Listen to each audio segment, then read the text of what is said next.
with Man Yeah. of War. Cool. Well, if you are new to these streams, hello.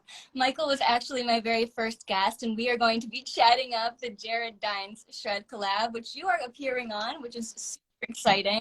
So, the second year in a row, yes. A second year, and this one is going to be even bigger than the previous year. Yes, yeah, very much so. I've already turned in my solo, so it's pretty ripping. Yeah, I'm really happy with it. So, and I know everybody else is doing their best as well. So it's going to be incredible. It's going to be a very, very shreddy collab. So what guitar are you using? And if you have it, would you mind like showing us some of the features and the action and all that good stuff? Actually, it's upstairs, and I'm in my studio right now. I can bring it down if you want to wait a second. Yeah, I mean, it's up to you. Well, I'll tell you what, I've got a white one here that's pretty much the same. Hold on. Gotcha. Okay. And everything. All right, here we go. Yeah, you know, I use Sawtooth guitars, and we recently had a sale. They had over 10,000 guitars in stock 2 months ago, and we are running low on guitars. It's pretty incredible. But this is called the STM-24. You know, it's a super strat. We have the M.A.C.E. patented string dampener, and I like Floyd Roses. You know, I know a lot of younger players don't use Floyds as much. They work great. I mean, I think that it's part of my sound. They stay in tune fantastic, unless you break a string. But even that you can fix. But yeah, and then this pickup here was custom wound by MJ at Seymour Duncan. She does all the biggest artists.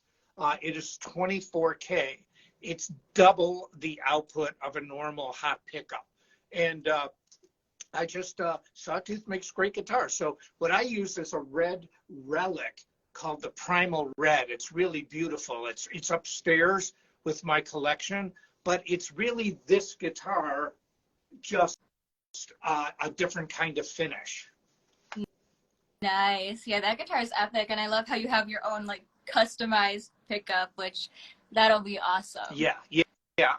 You know, I've had some of the greatest luthiers that have ever lived build guitars for me. I mean, when people talk about Jackson or they talk about Charvel, I know Grover Jackson. I know Wayne Charvel. So it's not the company, it's the people have built guitars for me. So I had the best of the best. So, you know, yeah, I didn't have to really say much. I just gave them a design and they did it. But I learned a lot over the years about guitar manufacturing and things. That's why Sawtooth is doing so well. I've got almost a dozen signature models in the last 2 years, and every one of them we've reordered. They've sold out. So thank you, everyone out there. I'm very grateful. Yeah, to all the Sawtooth fam out there, you might even find a signed M.A.C.E. guitar in one of your local shops. Yeah. You never know, because that happened to me when I are at home for a gig. I had to go pick up an electric, and lo and behold, they had this beautiful inventory of M.A.C.E. signed Sawtooth electrics, which is such a golden find, you know? So. Well, you know, people, when I, you know, the owner of the previous company I was with for many years passed away. Okay, so I had no control over that. I didn't want to leave my old company, but the new management, and it turned out I was right, because the CEO that took over is no longer CEO, and everybody left the company. So anyway, I had choices, and when I went to Sawtooth, a lot of people went, what is that brand? They don't say that anymore. Most people didn't know what I knew, which is how great the people are, how well structured the company is, and how big the actual company with the other companies around it is. It's huge. So it's cool. I'm happy. Yeah, and you're so lucky to have that incredible team around you, especially when it comes to the most skilled luthiers, like, you know, in the business, because doing that kind of stuff is not easy when it comes to like setting up action and the things. Yeah, and a lot of people don't know what they yeah, you're right. And a lot of people don't know what they want. A lot of people don't really understand, okay, well, what do I actually like on a guitar? Well, over the years, I know exactly what I like because I've had the best early in my career point me in the right direction. It's not that I was so wonderful that I knew all this stuff. I just had the best people say, this would be the best thing to use. This would be the best. And so I just kind of followed their lead. Yep. Trailblazers make a trailblazer. I think so. You know, we had a saying when I was in the band Nitro, you can't soar with the eagles if you hang out with turkeys. So I try to avoid the turkeys. Nice. It's a good saying for sure. So what was your process, since you already wrote your solo, which is really cool, what was your process for writing it? And what rigs or plugins did you use to record? Well, as you can see behind me, I've got a studio here in my house. It's really nice. You know, I've spent a lot of time, you know, it started with hardware. I wired everything myself. I'm like a nerd when it comes to tech stuff. So I've got a brand new Mac computer. I use Macintosh. I do have amp software, but I actually like to record using real amps. And so what you see behind me is a rig that I have set up with microphones. They go through mic pre's and then into the DAW system. So, and one of the things we're doing, and this is with Man-O-War too, you know, so many people can sit in front of a computer and play something and make it sound amazing and edit it and make it perfect. You know, I came from the live school. So Man-O-War is a live band. The new songs that we released, it is not this copying and pasting.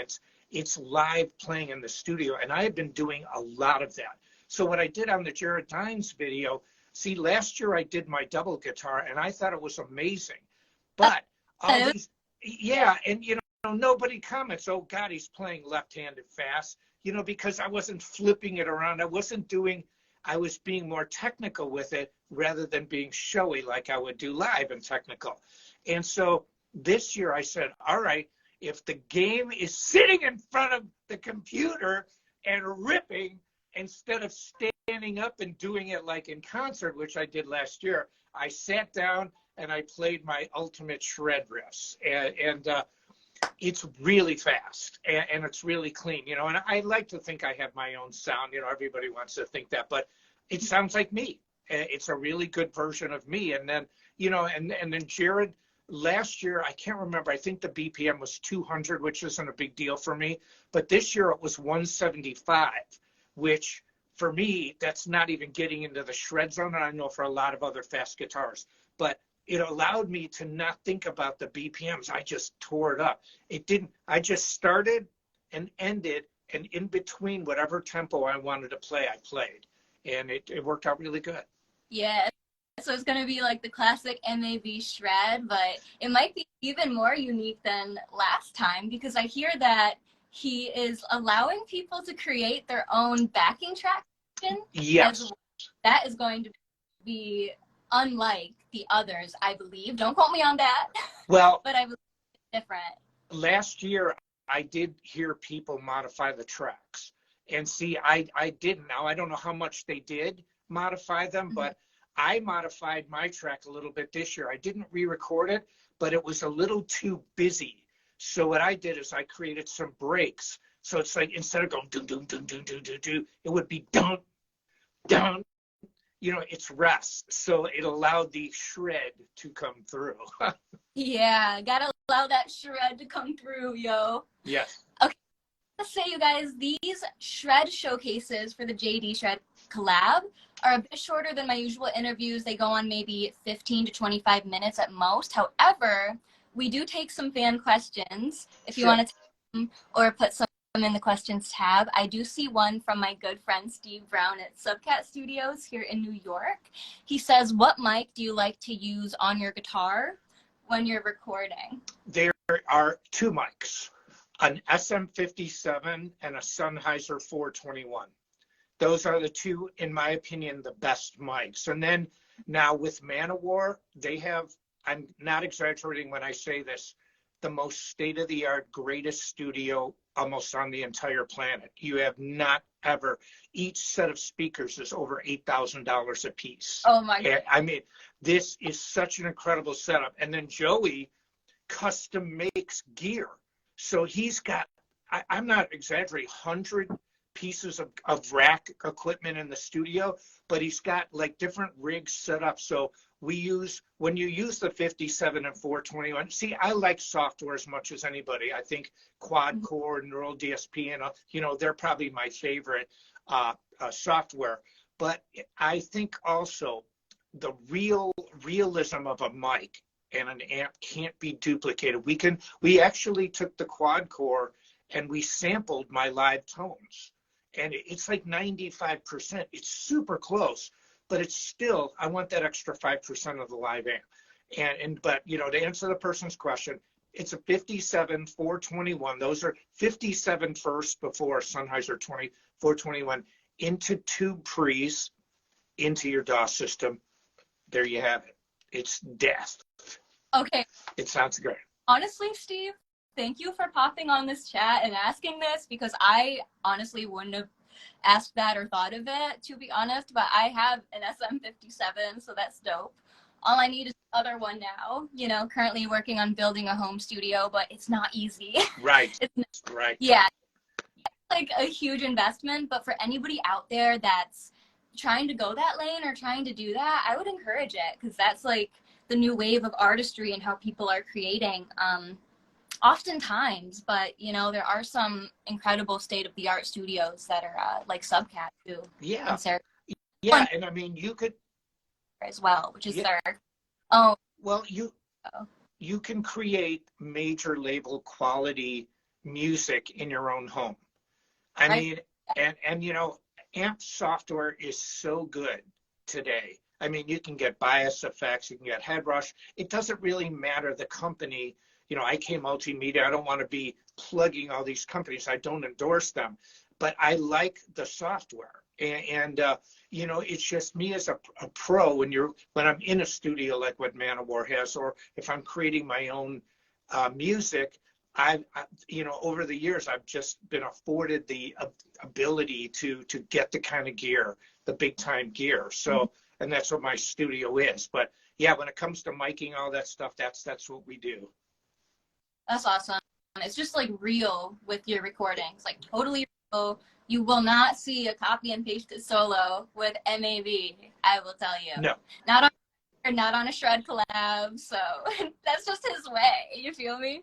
Well, yeah. And, I don't begrudge anybody who wants perfection. Okay. I get it. You sit down in your studio, but I think personally, I was talking to Rob Scallon about this. See, he thinks primarily video. He's young.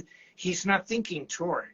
But see, I came up in the era where you thought live shows. And the touring aspect of it, it's so different playing on stage. As you do a lot of shows than sitting in a studio. The energy level, the adrenaline, the communication to the audience, it's totally different. It's 180 degrees. It definitely is.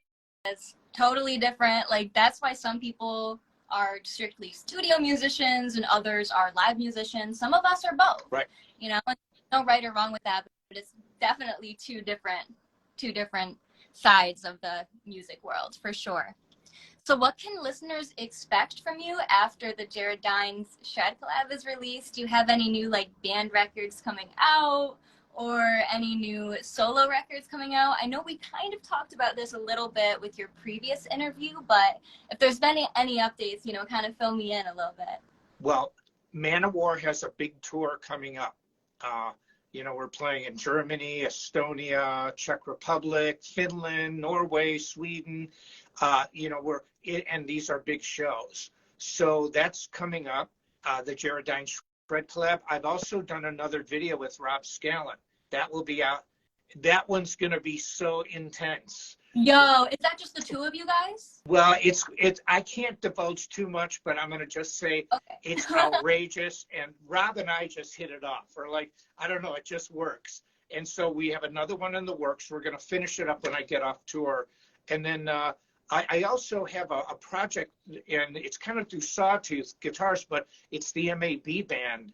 And I've got, it's a 3-piece band, and our singer Nils is the bass player. He's got hair longer than yours, and he sings like an angel. The guy has got a fantastic voice. And we just played the Viper Room. We sold that out. It was so packed. We had even Bruce Dickinson from Iron Maiden show up, and we had my friend Jeff Schroeder from Smashing Pumpkins, amazing guitar player. They sell out the Hollywood Bowl, and I'm bragging about it because Jeff's a great friend and he's an awesome, I mean, Smashing Pumpkins is one of my all-time favorite bands. So they sell out the Hollywood Bowl, and then Jeff comes to the Viper Room and just tears it up on stage with a song with us. It was really fun.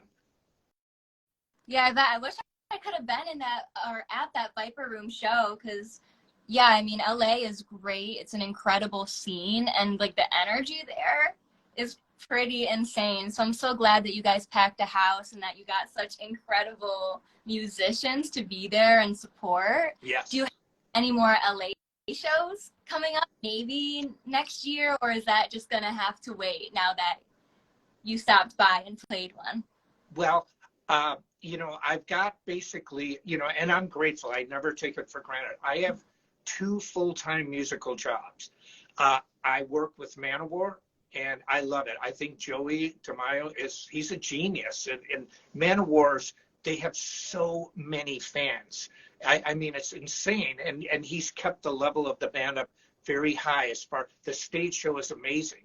And you know, the new music. So I've got that.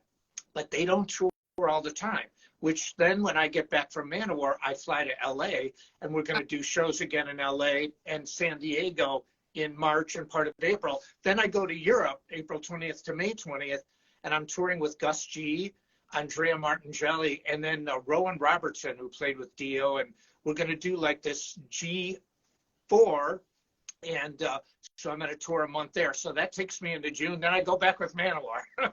I love it. Yes. Never ends. It's like constant schedule, but that is epic. So LA folk, you'll get to see Michael. Europe folk, you know, he's all over the board. And the fact that you're also touring with Gus G is like really freaking dope. Gus is amazing, and he's a great guy. But you know what the common denominator with all this is for me? It's back to what I did when I was a kid. I wanted to get up on stage and play, and I wanted to record albums. And that's what I'm doing. It's not really solo shows like you saw me in a clinic. I very rarely do those anymore. I haven't done it for a long time. It's concerts now. Right. And that's epic, you know, and that's just, I mean, the energy is definitely different. While it's cool to do quaint guitar clinics, when you're playing a huge stage with a full band behind you, completely rocking out, that's just another level in a way. Not to say one's better than the other, but it can really provide a lot of inspiration, especially when you go back home to record. Right. With all true. In one spot. And you get to meet a bunch of people, a lot more people, and it's just really dope, really dope. Hey, Miles is on. Miles Dimitri Baker, what's good? I'm sorry, I can't pronounce your username, Mr. 3R something. Curious about Man-O-War's set list, but I'm pretty sure you could play anything from their catalog. I guess he's asking about the Man-O-War set list. Yeah. Oh, I think I saw Jeff's name, the fantastic guitarist from Smashing Pumpkins. Jeff, if you just joined, I was singing your praises before, because the jam at the Viper Room was so immense and intense. And but anyway, as far as the Man-O-War set list, this is an anniversary tour. So what they have a huge discography, like songs like Fighting the World and Battle Hymn and the song Man-O-War. So what fans can expect are a few things. One, the most intense stage show. Okay, the show that Man-O-War puts on is massive. 2, it's going to be loud as hell. It's going to be, the guitar rig alone is over 7,000 watts of depth. Then 3, we're going to play the songs that you want to hear. Because it's an anniversary tour, we're taking the biggest songs from the discography. And 4, when people say, well, Michael, are you going to just shred over everything? Or, you know, you always get these kinds of pundits. The answer is no. I play to the song, but they got me because I'm me. So I play to the song in my style. So if there's a riff and a solo that's signature, you're going to hear it. But then when there's places for me to tear it up, I'm going to tear it up, and we're going to take no prisoners. So that's what you can expect. I mean, people that love Manowar are going to get the ultimate Manowar and more. Right on. So you Manowar fans, you will not be disappointed. They're going to put on an epic show. When you were talking about the stage show being so epic, kind of reminded me of Alice Cooper a little bit because I've seen Alice. I mean, I don't know if that's the same vibe, but just in general, like he has so many props on stage, and he's got like this, correct me if I'm wrong, but this like walking Frankenstein, like huge, literally huge. Like, is there going to be anything like that? Like, well, I mean, Alice Cooper also had a guillotine and chopped his head off every night. Yeah. So I mean, we're not like a shock rock band. This is the kings of metal. So the clothes, we have custom made clothes. I mean, I had custom made these killer leather pants made, and then what they have is huge backdrops. So they have this massive eagle that is kind of a symbol of Manowar. So it's those types of props, rather than like bringing a Frankenstein on stage. I love Alice Cooper. He's one of my faves, but it's a different type of show like that. It's just, it's like visually, it's going to bombard you, but it's not, we're not going to bring characters on stage. Yeah. Yeah, the sound waves that'll be the most bombarding thing as well, in the best way. Yeah. In the best. Yeah, we got a lot of comments about the 7,000 watts. You are going to need your own traveling nuclear plant for that. And then Miles Dimitri Baker, he goes 7,000 watts. Jesus. We're not kidding. Manowar is in the Guinness Book of World Records as the loudest band ever. And it's documented. We are not kidding. When I got to do a guest performance with Smashing Pumpkins recently, and I'm good friends with the guys, especially Jeff Schroeder, and they use in-ear monitors. Manowar does not. They are monitors. See, what happens is we have the sounds. It goes. There's a head. There's actual tone, and then it goes through these custom-made power amps that total over 7,000 watts. It's going to be louder than God. It's going to be so loud. But see, that's Manowar. This is not goofing around. I mean, and this is one of the reasons why the shows are so big. And, the band doesn't play as often as other bands because the shows are bigger, because the production is so massive. It'd be like, you can't, and I'm not equating it to TSO, but like Trans-Siberian Orchestra is a gigantic show. So they do it a certain time of the year. They don't take it out all the time. That would be, it would be a massive undertaking all the time to do that. So, they have select times around Christmas. But yeah, the Manowar show, I'm super excited. I've actually never played that loud before. We rehearse for a couple of weeks, then we go to Germany and put the full 7,000 watts. And I mean, the bass rig, these are massive rigs, massive. The biggest that have ever been put up. They definitely sound it. Are you going to do any Auburn shows with your band? Auburn, New York? Are you just... Well, everybody asks why Manowar doesn't play the United States. And again, it's not my band, it's Joey's. So Joey and Eric are the founding members, Eric the singer and Joey the bass player. But I just know they do epic shows. So I go where they go. And as long as it's epic, Manowar does it. And we really want to play the United States. We've had some really good offers. So it just depends on logistics, because the thing that I love about Joe is he takes a position. I've always done that in my career. I take a position on my music, a position on what I do, how I play, what I do. And they do that as well. If they can't bring and give the people 110%, they don't do the show. It's pretty simple. So it's quality versus quantity. And so that's it. And, you know, often that is the way that it should be. I mean, it works for them. I've been a road dog. Even in 2020, I did probably 45 shows in about 2.5 months. It was my record year of touring before COVID. So I know what it's like to play 21 days in a row. I would rather play at bigger venues and the huge venues and take a day off. I think it's cool. Yeah, I definitely hear you on that.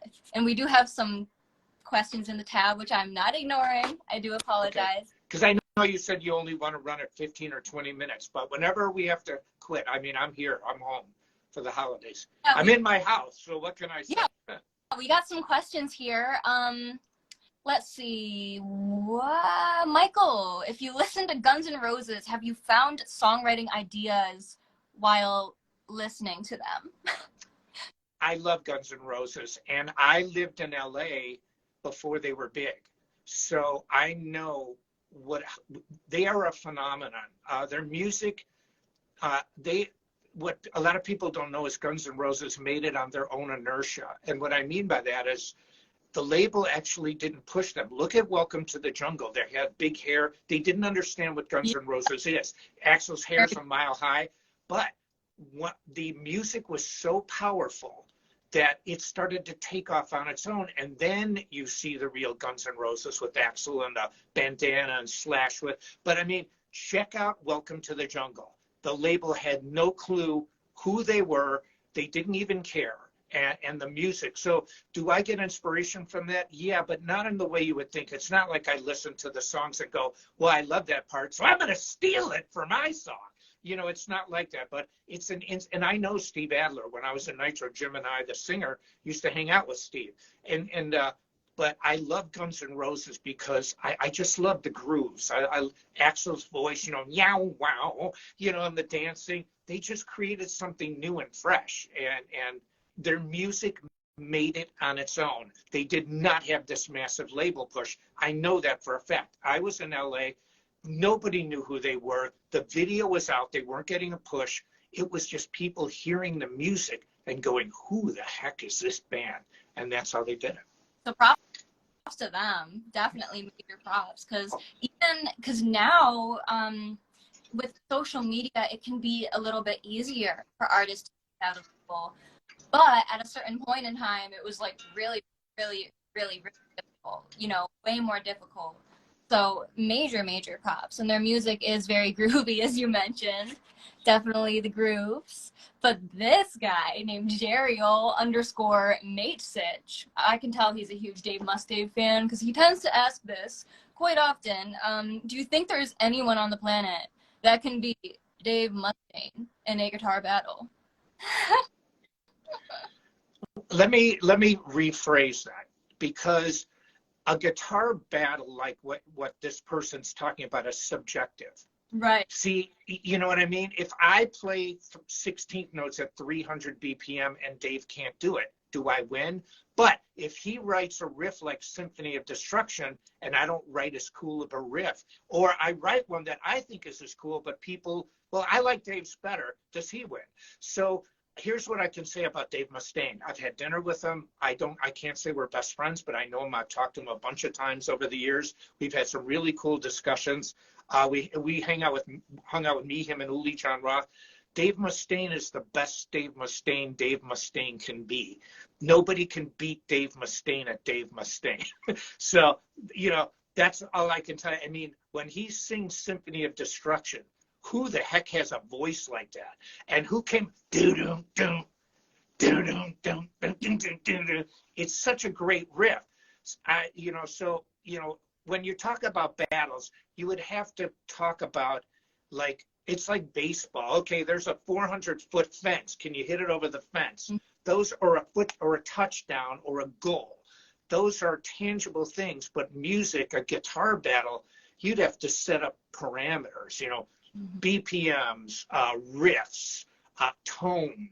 And again, it's subjective, What if people say, well, Michael's got a lot better vibrato than Dave Mustaine, or I have a smoother sound. Does that make me better? No. But what if somebody said, well, I think Dave's sound is better than M.A.C.E.'s? It's subjective. I love that answer. It's incredibly subjective, and you know, you said nobody can be Dave Mustaine better than Dave. That's right. You know, I mean, same thing with you. Same thing with you, and it's just a great answer. You know, it's not about trying to outshine anybody. Really, it's just, and like I said, subjective. Yeah. Very. J.A.C _98 says, Michael, have you ever met Paul Gilbert or Joe Satriani? I've met both. Yes, I met Paul when we were coming up in the 80s scene. There's a really cool picture of me and him when we were both young, and where he's got real long hair. We're at NAMM, and I had my arm up like this, and he's like playing my arm as a fretboard. I think Paul's amazing. I really do. I loved Racer X, and you know, I saw him in the very beginnings. You know, I was lucky enough to be in LA during that mecca of 80s guitarists, you know, me being one of them. So yes, I know, but Joe, I know better. And again, I'm not super close friends with these people. We know each other, but our paths don't cross as much because we're all busy, you know, right. But Joe, you know, he's given me backstage passes to G3 shows. He actually bought a string dampener. This is a really cool story. I have a music company called M.A.C.E Music, and we used to sell CDs, DVDs. We don't anymore. That business is gone, but I had a really successful mail order business. I had my own label, and I have a patent on these string dampeners. So I would manufacture them, and they're not cheap. And so, in fact, Gabriel Guardian uses them now, the guitarist that plays, he uses mine. And but anyway, so my father was in the hospital. He was in hospice. He was dying. And he was like a day, I didn't know how close, but I knew it was days away. And I wasn't in a very good mood. And I have an office, but I have had the phone at that time forwarded into my studio where I am now. And so I'm sitting here working, and the phone rings. And I didn't see the caller ID. I answer the phone, and I'm like, hello, M.A.C.E Music. And the guy on the other end says, yeah, I'd like to get a string dampener. And I said, okay, you know, I can take your order over the phone. And, you know, I'm getting ready to take his credit card. And I said, what's your name? He goes, what's your name on the card? He goes, Joseph Satch. And he starts spelling S-A-T. I go, Joe, it's Mike. And he's like, hey, man. And then we start talking. And I said, I'll give it to you. But he was cool. And I'm like this, too. He said, no. He goes, I want to buy it. Because he doesn't want to endorse it, or he doesn't want to be obligated for me to say, oh, he uses it, because I don't even know how much he uses it. He might just have bought one to have one, you know, but he said he wanted it for some studio stuff that he did. But that's my story of Joe. But I think he's really great. You know, I love his music, and, you know, I mean, you know, him with Chicken Foot with Sammy Hagar, and, you know, I mean, you know, Michael Anthony, and I think he's awesome. I mean, he's a credit to the guitar community. His songwriting alone is just pretty amazing. He is. He's very innovative, very influential. I mean, and he's very known for his guitar tone. And that's the that he called. That probably made your day like so much brighter too, given what was going on, you know. Oh, it did. It really did, you know. Yeah, because it's you know, around the holidays, I don't want to get melancholy or sad, but, you know, I don't have my parents anymore. So, you know, people should, you know, if you have just even one of your parents, if you're out there, appreciate it, you know, especially this time of year. So, you know, but it's, you know, I mean, I'm sad about it, but I'm happy. I had a great relationship with my parents, so can't complain. Yeah, I mean, if you had a great supportive relationship with your parents, it's already such a win. You know, so many people don't. And, you know, if you're struggling this holiday season, we got you good vibes, sprinkling some good vibes onto this chat. Yes. I cannot pronounce your username either. I'm going to just call you Charzar. Says, Hail Michael, how many songs have you recorded with Manowar except Immortal? Are they part of the Revenge of, I'm sorry, I can't pronounce that either. Odessa. Odessa. Yeah. When can we expect that release?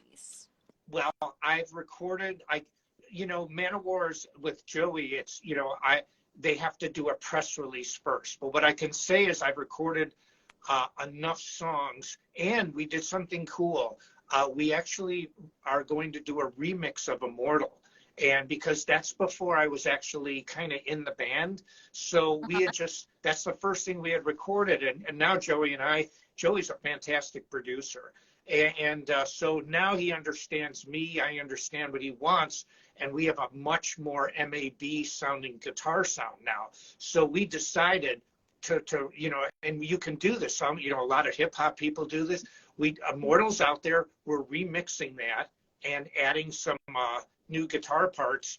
And then, but there's a bunch of songs. I can't say exactly how many, but they're all going to be out. The minimum of is an EP, probably an album's worth. And then, as far as live, we're doing the hits, so. Cool. So much to be anticipated is your answer. Yes. Another question. Since you posted a photo with Bruce Dickinson, is there a way you can make a collaboration happen with him at some point in time? Well, I talked to Bruce for hours. He's the coolest dude, and he's really brilliant. He's a pilot, and when you talk, a real serious pilot, like he could fly. He flies the big jets, and he's a brilliant guy, and so the reason I met him is because Roy Z and Dave Moreno. Roy Z played with Rob Halford, and he is Bruce Dickinson's solo guitar player and producer and engineer. They've worked together for decades. And then Dave Moreno plays with Puddle of Mud, and they're a killer band. Great. And so, but he's also Bruce's drummer in the solo project. So, and they are both Sawtooth endorsees. Roy Z plays the Sawtooth guitars, and Sawtooth drums are incredible. I mean, Dave Moreno plays on Vinny Appice. They're really awesome. And so that's how the connection was. And they brought Bruce to the factory. I was in LA. I meet Bruce. So to answer the question in a roundabout way, Bruce told me a schedule for next year. Iron Maiden's got a massive tour coming out. And then in between that, Bruce has got like 2 solo things he's doing, but he's going to do solo shows, but it's with Roy Z. And I mean, his schedule up and out, into way into 2024 is pretty much set. Yeah. So would I like to work with him in a capacity? Yeah. And what might happen is, just because we have, mutual friends, I might get to do a solo on one of his albums or something, but the main thing with me and him is that he's just cool. I consider him like a buddy. When he came to the Viper Room, I didn't have the guts to announce his name because it was so packed. And when people found out he was there, it was a madhouse. We didn't have enough security for him. I mean, it was insanity. And we had him backstage, but there's a little backstage. We had a hotel room at the London, which is, a beautiful hotel across, right? Like that's where. Yep. Yeah. So we were at the London, but we couldn't get Bruce there. He was in the venue. And so, but it was insane. So to take a long way to answer the question, I'd love to work with him, but his schedule already, his new solo album's almost done. He's already got Roy Z and Dave, and everybody's set for a solo band and solo record. Then he goes out with Iron Maiden. Then he does I do kind of the same thing as him. You have the big band. I have Manowar, which I love, and then I get to do, when they're off tour, I get to do other things on the side. Right on. I'm trying to look at these questions, but for some reason they're glitching a little for me. Are they glitching for you? No. No? I have killer Wi-Fi here. It's pretty amazing. Okay, better. It's a bit better now. But yeah, Bruce is epic. But yeah, if I were there, it would be like, should I announce this? Do I want to get him mobbed right now? Or so it might have been a good thing that you didn't. But that's really cool that he did come and that you're buddies, you're like pals, and you respect others' schedules, which is so important for fellow musicians. We just get each other when it comes to shows, recording. Well, if I can make one kind of comment, I'm not saying I'm best friends with Bruce. That would be, because I only met him that time, but I had met Steve Harris before. I'd actually been to one of Steve Harris's homes in London before. But one of the things I've kind of found out, and it's much, when you get, Bruce is an icon, you know what I mean? He doesn't have anything to prove. And I found that if you just talk to him as a normal person, not like a fan, like, oh, I love you, man. Oh, and where you're immediately fanboy or fangirl, like, dude, like, your music inspired me so much. Now, I like to hear that from fans. I genuinely do, but we're like just people talking, and I've found it's much easier to talk to the Bruce Dickinsons, the Mark Tremontis, the Zach Wilds, the Jeff Schroeders, the people that are in the league, then people, in many ways, are much easier to deal with because there's a security in that they've already made it. It's like, sometimes I get opening acts that set up all their gear before we come in. I've actually had an opening act tell me I should set my guitar gear around them, and I was the headliner. And it's like, you get, and I shake my head. It's like, you just don't get this. You don't get it. And I'm a pretty easygoing guy, and I'm very friendly with people. I love people, but I found that sometimes when I'm dealing with musicians, like opening acts and things, they're so arrogant, and there's no reason to be. I've had guys, I could out-shred you, man.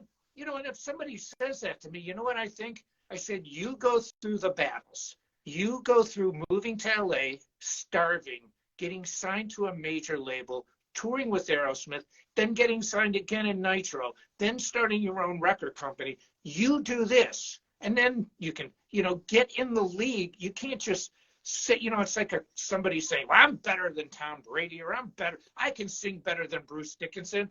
Well, maybe you can, but you're not an Iron Maiden. You haven't done what he's done. You got to get in that league, and I'm not trying to be mean or anything. It's just, that's why I find a lot of these guys are nicer.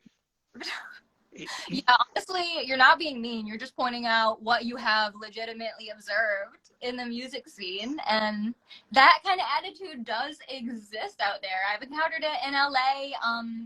They were playing the big band room. I ran into a band, but I was trying to make conversation a little bit, like, hey, I'm from out of town. Like, you guys must be. I was just trying to make conversation and complimenting their outfits, but they were just kind of like, oh, okay. You feel me? Yeah. Give off that vibe that they're better, and that's could be they're shy. You never know. Well, I remember Jim Gillette told me, the singer from Nitro, because he's much younger than I am, and when we were in Nitro, he was only 20 years old when we got signed. And so, but he said something too. He goes, Michael, just remember, dude, don't ever be bitter, dude. Don't ever be bitter, because that's what happens sometimes with people. They see, music is so subjective. You can't say better. It's what you like better. So a lot of times people get frustrated that when they don't have the kind of careers a Zach Wild or a Dimebag had, and they go, man, I'm better than this guy. I'm better than this girl. I'm prettier than her, or I can sing better. Why haven't I made it as big? And you get this bitterness. And, I never looked at it like that. I just looked at trying to be the best Mikey I could be, and let the chips, just do the best I can. And I like people. I mean, when we have opening acts, I'd strike the pedal board. My guitar tech moved our amps stayed. But even when we played the Viper Room, the other bands were so cool. They were super nice. And it was just a great show because everybody was cool. We all had a good time. Nobody had an ego. And, it was just really fun. That's awesome. I'm glad you had such a great experience with other bands too. And you're all about people. You just love people. That's like part of your musical experience. I feel I can just tell you're a really outgoing dude, and that's awesome. Lear 97 says, what is the best music project you have ever done? I mean, I know you probably cannot answer that. Well, but I have a couple. Own words. My favorite music projects that I've ever done were Nitro, because Jim Gillette had this mindset. When we did Freight Train and songs like Machine Gun Eddie, Jim was the real deal. He really, and he was one of the greatest frontmen too, because he was young, he was really cool looking, he was buffed. He was a great looking guy, and he was a great songwriter. I mean, songs like Freight Train. So recording Nitro's first album and just being with Jim's like a brother to me. We're still super close. And New Manowar, I mean, the new Manowar songs, working with Joey is pretty amazing. Yeah, and then, you know, I just released some things with the M.A.B.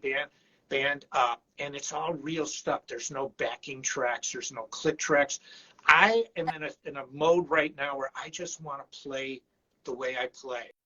No tricks, no, you know, when I play the double guitar, you've seen me play it live. I really do it. It's not, I don't need to edit and do all this stuff. And if it's not 100%, if it's 98%, I'm willing to let it go. You know, I've always been like that. You know, perfection is paralysis through analysis. You know, you can't be perfect. No one in this world can be perfect. But I think right now is probably besides Nitro, is one of the most fun times I've ever had in my life. I get to do it, this iconic thing like Manowar. I get to go to LA, play with great musicians in the M.A.B. band. I'm just loving it. Right on. Nitro is like, you love all of your projects, but Nitro is kind of like the foundation in your heart a little bit. Well, yeah. In your heart. Yeah, especially the first album. You know, we only did 2 albums, and because grunge came in and we were an LA band, you know, it's like time stopped. You know, MTV stopped playing everything that had to do with LA. They switched to Seattle, but yeah, I mean, it was a great time. You know, when you're young and you have your album on the charts, your videos are playing. When MTV played videos, I was in a movie. All at one time, I had my album on the charts. I'm touring the United States, playing sold out shows. Now, they were big concert clubs, but we were just touring, but we had our own production. And then I'm flying back and forth filming a movie. So then we're doing a second MTV video all at the same time.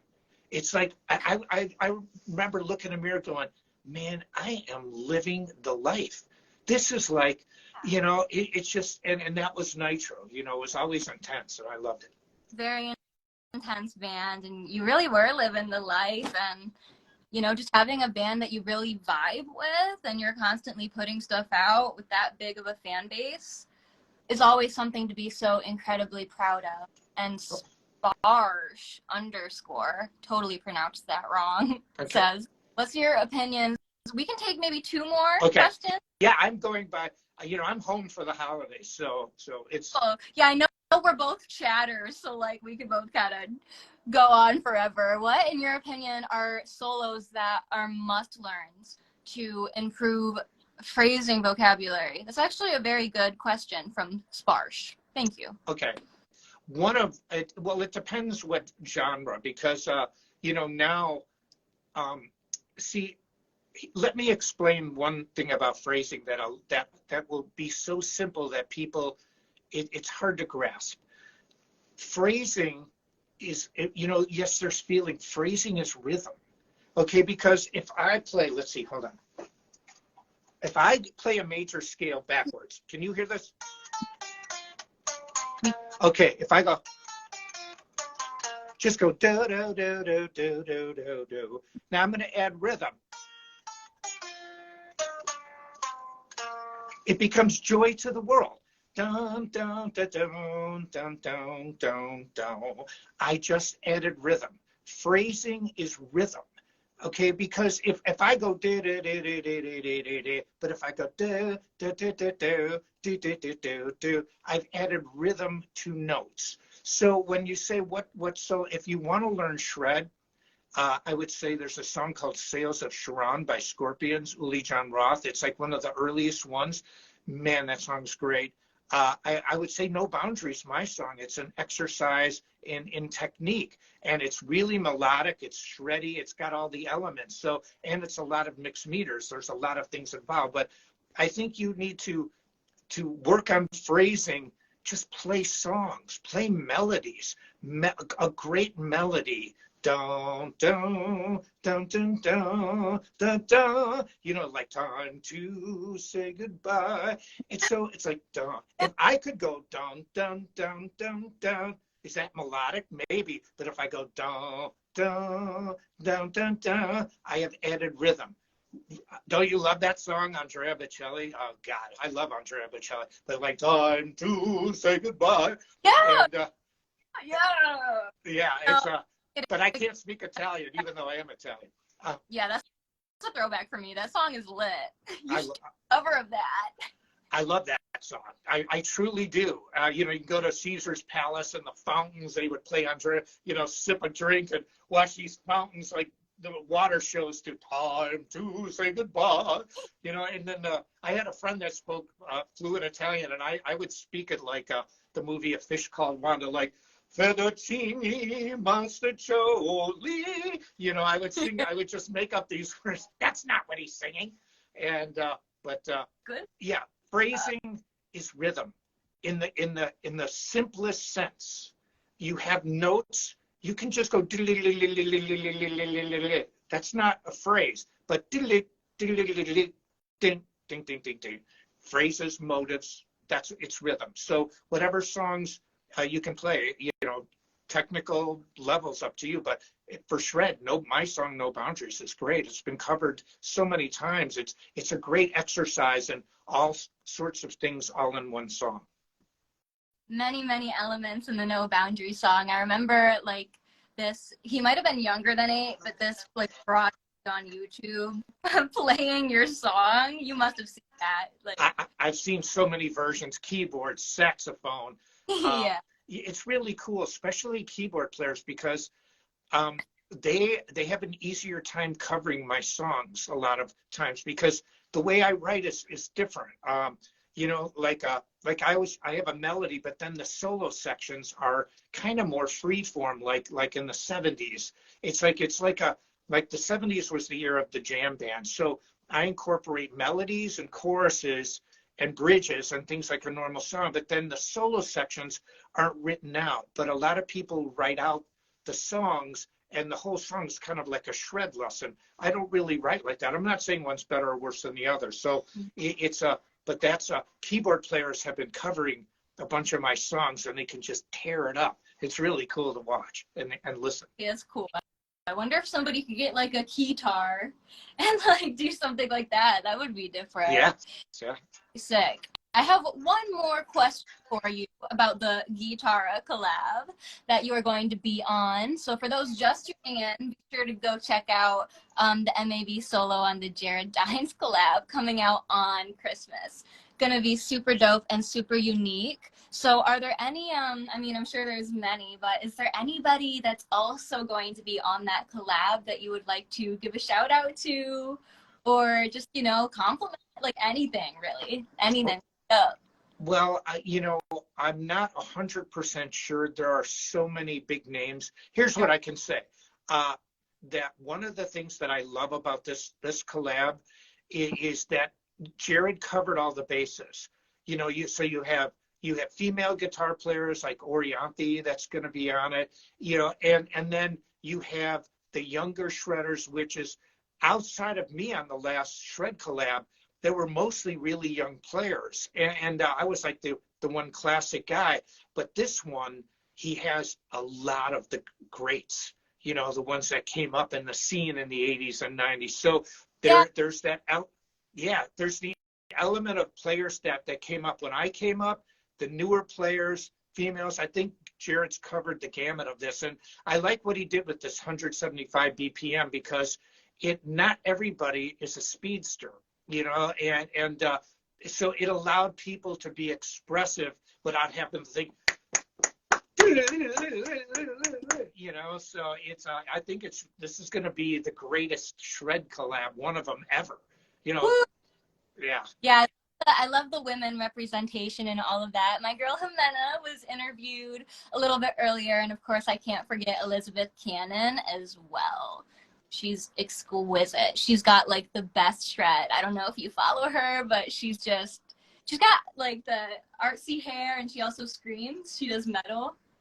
Cool. It's amazing. No, yeah, I would definitely recommend checking her out. But like, cool. Michael, there's a variety. There's a variety, and Michael's going to be on it, which we just talked up. This interview will be posted on YouTube, etc. If you missed some of this chat on his phrasing and his recording and all of that good stuff. But yeah, this is my second interview with Michael. Thanks for coming on again. Thanks, Cait. Yeah, I really appreciate it. Michael has been a pal since I met him at the Big Apple Guitar Clinic, so that's sick. Yeah. Yeah, God, that was a long time ago already, like 5, 6 years ago, something like that. Yeah, it was like probably 3.5 years, I want to say. Okay, yeah. Time goes. Yeah, it's for me. It's been a whirlwind. Yeah, it wasn't that long ago. You're right. Mhm. It's when I think 3 years, to me, it's nothing. Sometimes people think, ah, that's a lifetime. But yeah, you're right. 3.5. That's right. It's just the post or the prior to COVID Yeah. feeling. Everything is kind of like the COVID times kind of blur together in a way. No, you're right. Yeah, it became a blur. But anyway, thanks. It's time for me to shred. Yeah. So, Gotta go shred, yo. Okay, have a snazzy day, everybody. okay. Bye. Take care.